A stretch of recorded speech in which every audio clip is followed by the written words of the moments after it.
Jo, mirë po, në fakt, ne nuk do të refuzojmë ftesën.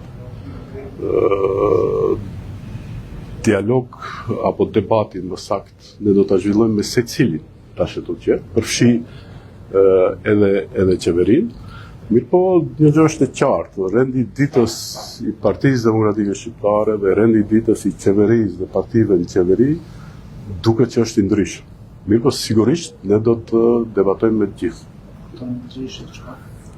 Është ndryshe, padyshim se është ndryshe, të presim si do të zhvillohen situata, mbas asaj do të jemi sigurisht do të dalem para opinionit dhe do të japim shpjegim. Një gjë është e qartë, janë bërë shumë premtime, tash është koha që të realizohen. Ne do të mbajmë përgjegjës sigurisht Partinë Shqiptare në pushtet, sa ata kam premtu dhe sigurisht që tash e tu që nuk kanë asnjë arsye tim që të mos realizojnë.